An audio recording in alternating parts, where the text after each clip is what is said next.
নমস্কার, কেমন আছেন সবাই? সোলো বেঙ্গলি ট্রাভেলার ইচ্ছে টানার কেদারকান্ঠা ট্রেকের একটা নতুন পর্বে আপনাদের সকলকে স্বাগত।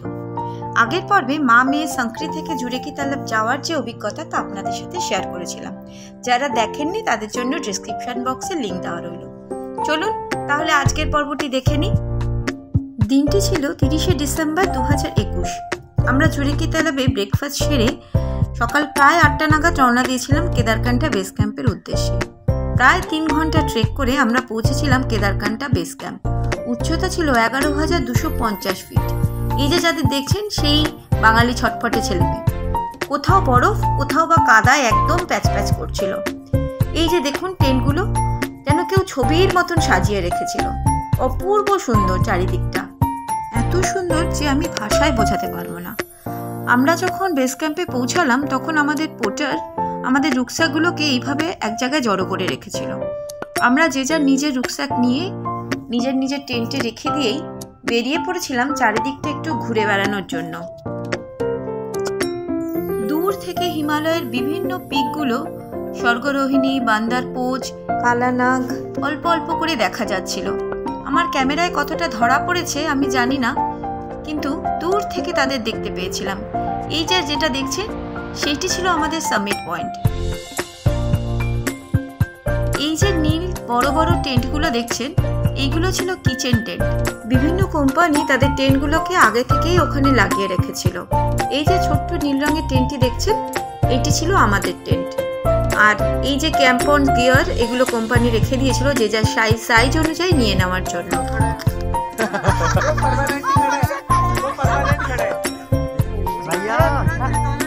भैया आप थोड़ा साइड में आ जाइए या पीछे चले जाइए।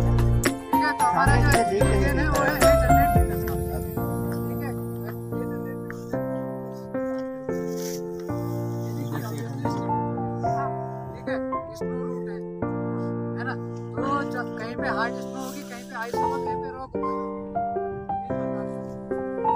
কিভাবে ক্যাম্পন্স পড়তে হয়, কিভাবে গিয়ার্স পড়তে হয় সবটাই উনি সুন্দরভাবে বুঝিয়ে দিয়েছিলেন।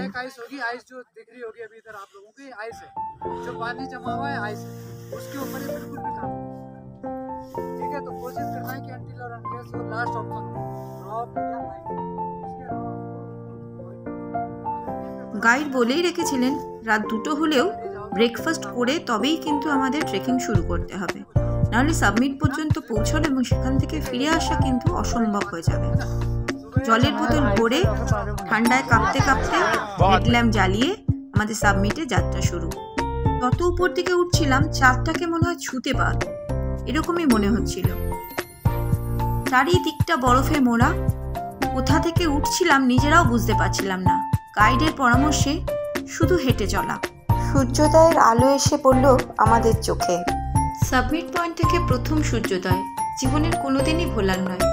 এই যে দেখুন পিকগুলো অপূর্ব সুন্দর। সাবমিট পয়েন্ট পৌঁছে শুরু হলো ফটো সেশন। প্রথমে হিমালয়ান হাইকার্স, তারপরে আমাদের জাতীয় পতাকা নিয়ে ফটো তুললাম। এখানে না একটি ছোট্ট গণেশের মন্দির ছিল, এই যে দেখুন। আর উপর থেকে দেখুন নিচে কত লোক। সূর্যোদয়ের যে অপূর্ব দৃশ্য সারা জীবন মনের মণিকোঠায় যেন থেকে যাবে। এই জায়গাটা এত শান্ত স্নিগ্ধ ছিল যে ওখানে বসে পড়ায় আর মনে হচ্ছিল না যেন নিচে নামবো। হঠাৎ করেই গাইড দাদা, ওনার নাম ছিল মিস্টার রানাজি ডাকতে থাকলেন নামতে হবে এবার। তাই আর কিছু করার নেই, নামার জন্য আবার উঠে পড়লাম। দেখুন সূর্যের আলো পড়ে বরফের উপরে তার রিফ্লেকশন হয়ে চারিদিকটা যেন মনে হচ্ছিল কেউ টুকরো টুকরো সোনা চারিদিকে ছড়িয়ে রেখেছে। অসম্ভব সুন্দর এই দৃশ্য। সাবমিট পয়েন্ট থেকে নামবার সময় রাস্তাটা কিন্তু বেশ কঠিন। কোথাও কোনো রাস্তা নেই, এরকম স্কিড করে বা কোথাও কোথাও এক হাঁটু বরফের মধ্যে দিয়ে হাঁটা প্রায় অসম্ভব হয়ে পড়েছিল। জানেন, নামবার সময় একটা ভয়ঙ্কর অ্যাক্সিডেন্ট চোখের সামনে দেখেছিলাম। এক ভদ্রলোক নামতে গিয়ে চোরা পাথরে পড়ে গিয়ে ওনার পাটাই ভেঙে গেছিল। আমাদের গাইড আর তার 2-4 গাইড মিলে তাকে বরফের মধ্যে টেনে টেনে নামিয়ে ম্যাগি পয়েন্ট পর্যন্ত নিয়ে তারপর কাঁধে করে তাকে সংক্রিতে নামিয়েছিল। সে এক ভয়ঙ্কর অভিজ্ঞতা। ওদের গাইড চলে যাওয়াতে আমরাও পড়েছিলাম মহা বিপদে। বুঝতেই পারছিলাম না কোন দিক দিয়ে নামবো। অন্যদের অনুসরণ করে করেই বরফের মধ্যে স্লিপ খেয়ে খেয়ে আমরা নামছিলাম। এই যে যাকে দেখছেন, ইনি পুরো সামিট পয়েন্ট অবধি পৌঁছেছিলেন। দিল্লি থেকে আসা একটি ছেলে একে সঙ্গে করে নিয়ে এসেছিল।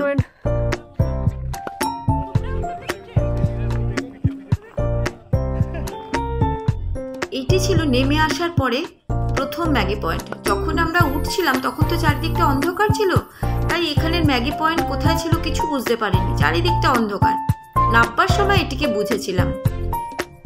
জানেন, নামবার সময় এক সাংঘাতিক বিপদের সম্মুখীন কিন্তু আমরাও হয়েছিলাম।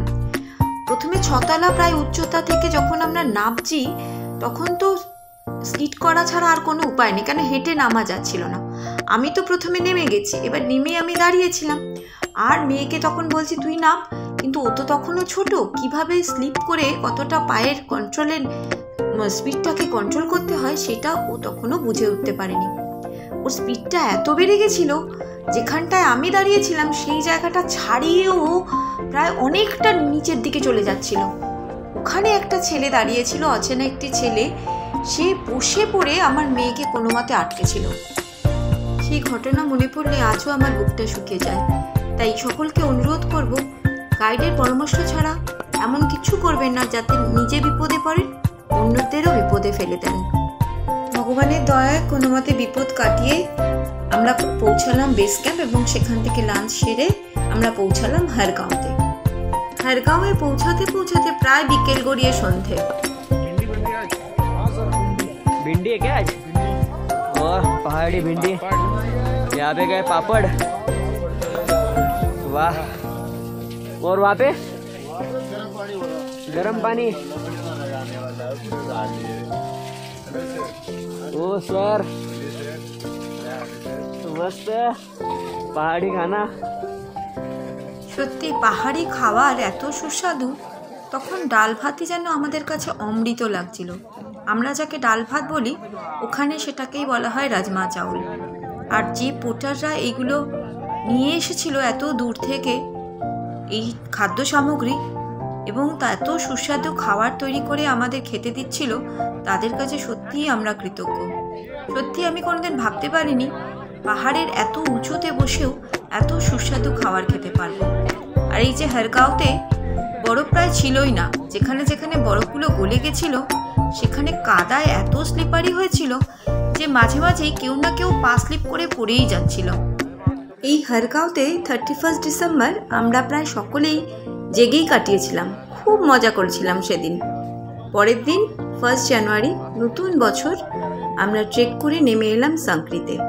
সাংক্রি যখন পৌঁছলাম তখন প্রায় বিকেল। এটা সাংক্রির হিমালয়ান হাইকার্সের অফিস, এখান থেকে আমাদের এই সার্টিফিকেটটা দিয়েছিল।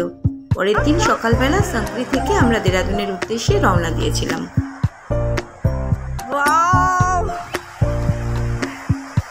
বাস থেকে নেমে আমরা বাসে করে জাস্ট চলে যাচ্ছিলাম, মাঝপথে দাঁড়িয়ে ড্রাইভার সাহেব আমাদের নামিয়ে দিয়েছে একটুখানি এনজয় করার জন্য। জাস্ট অসম অসম। এরা পুরো আমাদের বাসে আছে, অসাধারণ। মাম্মা মায়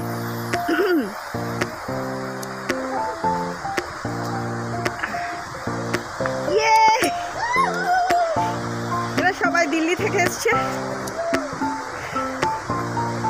এদের সাথে আমার আলাপ হয়েছে। হলুদ জামা পরা যে ছেলেটিকে দেখছেন তার নামে নীতিশ। আগেও আপনারা আমার ভিডিওতে ওকে দেখেছেন। আমরা সকলেই এই প্রকৃতির অপূর্ব রূপ দেখে প্রায় আত্মহারা হয়ে গেছিলাম।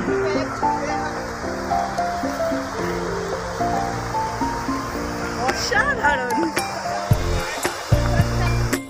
সম্ভবত এই পাহাড়ি নদীটির নাম টোনস। এর প্রাকৃতিক দৃশ্য অসম্ভব সুন্দর।